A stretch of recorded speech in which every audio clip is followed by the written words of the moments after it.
ദൈവത്തിൻ്റെ അതിപരിശുദ്ധ നാമം ഇപ്പോഴും വാഴ്ത്തപ്പെടുമാറാകട്ടെ. ഉൽപ്പത്തി പുസ്തകം 2-ാം അധ്യായം 2-ാം വാക്യം. അവൻ സൗന്ദര്യമുള്ളവൻ എന്ന് കണ്ടിട്ട് അവനെ 3 മാസം ഒളിപ്പിച്ചു വെച്ചു. സ്വർഗീയ പിതാവേ, നല്ല പൽക്കാലത്തിനായി സ്തോത്രം. ഈ വചനത്തെ കൂടി ഞങ്ങൾ സംസാരിക്കുമാറാകണമേ, ഇടപെടുമാറാകണമേ എന്ന് പ്രാർത്ഥിക്കുന്നു. വചനം അനേകർക്ക് ആശ്വാസം വിടുതലും ആക്കി തീർക്കണം. കർത്താവ് ചെയ്യുന്നതിനായ സ്തോത്രം. യേശു നാം തന്നെ ആമേൻ. നമ്മൾ തുടർമാനം വചനം പഠിച്ചുകൊണ്ടിരിക്കുകയാണല്ലോ. ഞാൻ ഇന്നലെയും ഇന്നുമായിട്ടൊക്കെ പുറപ്പാട് പുസ്തകത്തിൽ നിന്നാണ് കണ്ടിന്യൂ പറഞ്ഞുകൊണ്ടിരിക്കുന്നത്. യോബിൻ്റെ പുസ്തകവും ഒക്കെ നമ്മൾ ഗ്രഹിച്ചുകൊണ്ടിരിക്കുകയാണ്. ദൈവത്തിൻ്റെ കൃപയ്ക്കൊത്തവണ്ണം ഓരോ വചനങ്ങൾ നമ്മൾക്ക് മാറി നമുക്ക് ചിന്തിക്കുവാനും പഠിക്കുവാനും കഴിയട്ടെ എന്ന് പ്രാർത്ഥിക്കുന്നു. ഇന്ന് പകൽക്കാലം നമ്മൾ ഹല്ലേലൂയ 2:2 നമ്മൾ ചിന്തിച്ചത്. അവിടെ നമുക്ക് കാണുവാൻ കഴിയുന്ന ഒരു ലേവി പുരോഹിതൻ, ഒരു ലേവി പുരുഷൻ ചെന്നിട്ട് ലേവിയ സഹോദരിയെ പരിഗ്രഹിച്ച് അവൾ ഗർഭം ധരിച്ച ഒരു പുത്രനെ പ്രസവിക്കുന്നു. അവന് അതാണ് കുഞ്ഞ് നമുക്ക് കാണുവാൻ കഴിയുന്നുണ്ട്. അവർ 3 മാസം കാണാം. നമ്മൾ മുമ്പ് ചിന്തിച്ചതുപോലെ ആൺകുഞ്ഞുങ്ങളെയൊക്കെ നശിപ്പിക്കുന്ന കാലഘട്ടത്തിൽ ഈ കുഞ്ഞ് സൗന്ദര്യമുള്ള കുഞ്ഞായതുകൊണ്ട് അവരെന്നെ 3 മാസം ഒളിപ്പിച്ചു വെച്ചെന്ന് കാണുവാൻ കഴിയുന്നുണ്ട്. സ്തോത്രം. 3-ാമത്തെ വാക്യത്തിൽ ഒളിപ്പിച്ചു വെപ്പാൻ കഴിയാതെ ആയപ്പോൾ അവൾ ഒരു ഞാങ്ങണപ്പെട്ടവൻ വാങ്ങി അതിനെ പശയും കീലും തേച്ച് അതിലെ പൈതലിനെ അതിൽ കിടത്തി ഹല്ലേലൂയ നദിയുടെ അടുക്കിൽ കൊണ്ട് ഞാങ്ങളുടെ ഇടയിൽ വെച്ചു. സ്തോത്രം. നമുക്കെല്ലാവർക്കും മനഃപ്പാഠമായിട്ട് അറിയാവുന്ന കഥയാണ്. സ്തോത്രം. ഒരു ഞാങ്ങണപ്പെട്ടി ഉണ്ടാക്കിയിട്ട് അതിനെ കീലൊക്കെ തേച്ച് വെള്ളം കയറാതെ നല്ല സുരക്ഷിതമായ മാതാവ് ആ കുഞ്ഞിനെ ഹല്ലേലൂയ കിടത്തി കൊണ്ട് ഞാങ്ങടക്കിടയിൽ കൊണ്ടുവന്ന് വെക്കുന്നതായിട്ട് കാണാൻ കഴിയുന്നത്. സ്തോത്രം. ഫറവോൻ്റെ പുത്രി കുളിക്കാൻ വരുന്നു. മിരിയാം മാറി നിന്ന് ആ കുഞ്ഞിനെ എന്ത് ഭവിക്കുമെന്ന് നോക്കിയിരിക്കുന്നത് കാണാൻ കഴിയുന്നു. ഇതൊന്നുമല്ല എൻ്റെ വിഷയം. ഹല്ലേലൂയ. അവൻ സൗന്ദര്യമുള്ളവൻ എന്ന് കണ്ടിട്ട് 3 മാസം ഒളിച്ചു വെപ്പാൻ കഴിയാതെ ആയപ്പോൾ അവനെ ഒരു ഞാങ്ങണപ്പെടണം. സ്തോത്രം. ഹല്ലേലൂയ. നമ്മളെ ശത്രു ഈ വചനം ഗ്രഹിച്ചപ്പോൾ പഠിച്ചപ്പോൾ എനിക്ക് ദൈവം തന്ന ഒരു ദൂത് ഇത് മാത്രമാണ്. നമുക്ക് പിശാച് നമ്മളെ ഒതുക്കി വെക്കുന്ന ഒരു മണ്ഡലമുണ്ട് ദൈവമക്കളെ. എന്നാൽ ഹല്ലേലൂയ എന്നാളും നമ്മളെ അതിനകത്ത് ഒതുക്കി വെക്കാൻ കഴിയത്തില്ല. സ്തോത്രം. പുറത്ത് വരും, കരച്ചിൽ കേൾക്കും. സ്തോത്രം.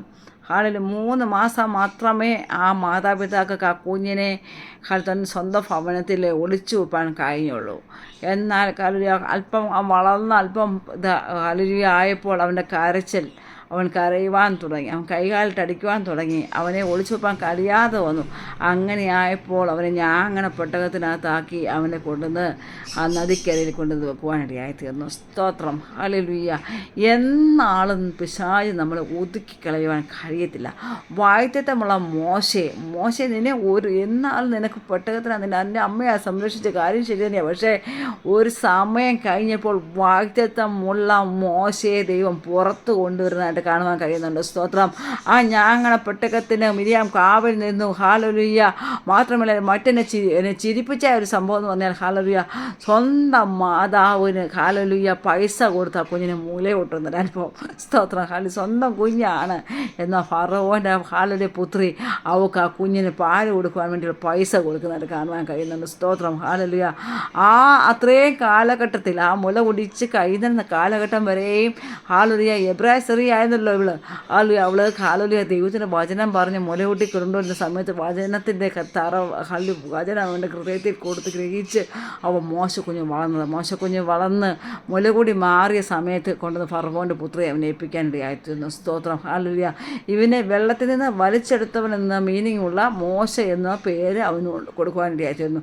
ഹല്ലേലൂയ. പ്രിയ ദൈവമക്കളെ, ഹല്ലേലൂയ നമ്മൾ ഇസ്രായേൽ ജനത്തിൻ്റെ കണ്ണീർ കണ്ടിട്ടാണ് ദൈവം ഒരു കുഞ്ഞിനെ ജനിപ്പായിത്തീർന്നത്. ഹല്ലേലൂയ. തൻ്റെ ഇസ്രായേൽ തൻ്റെ ജനത്തിൻ്റെ മിസ്രൈമിൽ കിടന്ന് അവർ കഠിനം അനുഭവിച്ച് നിലവിളിക്കുമ്പോൾ അവരുടെ കണ്ണുനീർ കണ്ടു അവരെ നിലവിളി ഞാൻ കേട്ടു എന്നാണ് കർത്താവിൻ്റെ വചനം പറയുന്നത്.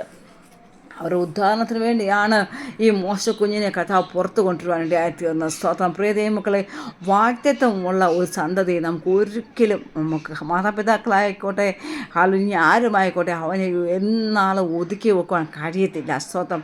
സഭയ്ക്കകത്തായാൽ പോലും നമ്മളെ അമർച്ച ചെയ്യുവാൻ ആർക്കും കഴിയില്ല. സ്തോത്രം. അഭിഷേകമുള്ളവനെ യേശുവിന് ഹല്ലേലൂയ ദൈവം അവനെ പുറത്ത് കൊണ്ടുവന്നിരിക്കും. ഉടവാരാജന അധികാസ്യാലവ എക്കാലത്തും അന്ധകാര ശക്തികൾ അവനെ തകർക്കാൻ നോക്കിയാലും വായ്ത്തത്തെ മൂലം മരണത്തിൻ്റെ ശക്തികൾ അവൻ ഈ ഭൂലോകത്തിൽ നിന്ന് തുടച്ചു മാറ്റുവാൻ നോക്കിയാലും ഒരു കാരണവശാലും പിശാചിനോ അന്ധകാര മണ്ഡലങ്ങൾക്കോ തലമുറയെ ഒതുക്കി വെക്കുവാൻ കഴിയില്ല. ഇന്നലെ നാളെ ദൈവം അവനെ പുറത്ത് കൊണ്ടുവന്നിരിക്കും. അവൻ്റെ മേലുള്ള വായ്ത്തത്തെ നിറവേറുക തന്നെ ചെയ്യും. മാത്രമല്ല മോശ എന്നൊരു പൈതലിൽ കൂടി ഒരു മിസ്രൈം ജനത്തെ മൊത്തത്തിൽ പുറത്ത് കൊണ്ടുവന്നതുപോലെ, അടിമത്തിൽ നിന്ന് പുറത്ത് കൊണ്ടുവന്നതുപോലെ എന്നെയും നിന്നെയും ദൈവം മാനിപ്പാൻ ശക്തനാണ്. പ്രിയ ദൈവമക്കളെ, മാതാവേ, പിതാവേ, ഇന്ന് നാം അടിമത്തത്തിലാണോ? ഇന്ന് നമ്മളെ ഏതെങ്കിലും ഈ ശക്തികൾ നമ്മളെ ഒതുക്കി വച്ചിരിക്കുവാണോ? എന്നാൽ ഈ ദിവസങ്ങളിൽ, ഈ നാളിൽ നീ കരഞ്ഞു പ്രാർത്ഥിക്കുക. സ്തോത്രം. വാഗ്ദത്തമുള്ള നിന്നെ ദൈവം പുറത്ത് കൊണ്ടുവരിക തന്നെ ചെയ്യും. സ്തോത്രം. നിന്നെ ഒതുക്കി വെക്കുവാൻ കഴിയത്തില്ല. സ്തോത്രം. ഒരു ശക്തിക്ക് നിന്നെ ഒതുക്കി വെക്കുവാൻ കഴിയില്ല ഈ ദിവസങ്ങളിൽ. ഹല്ലേലൂയ. ആകിയാൽ ബലം ഏറ്റെടുക്കാം, ധൈര്യം ഏറ്റെടുക്കാം. ദൈവസന്നിധി നമുക്ക് പ്രാർത്ഥിക്കാം. ആ മോശയെ പോലെ, ആ മോശ കുഞ്ഞിനെ പോലെ. ഹല്ലേലൂയ. ദൈവം നമ്മളെ പുറത്തു കൊണ്ടിരുന്ന കാലം അതിസമീപമായിരിക്കുകയാണ്. വാഗ്ദത്തമുള്ള നിൻ്റെയും എൻ്റെയും തലമുറകളെ ദൈവം പുറത്തു കൊണ്ടിരുന്ന കാലഘട്ടം ആണ് ഇത്. ഹല്ലേലൂയ. ആകിയാൽ ഈ വചനത്താൽ ദൈവം നമ്മളെ അനുഗ്രഹിക്കുമാറാട്ടെ. God bless you.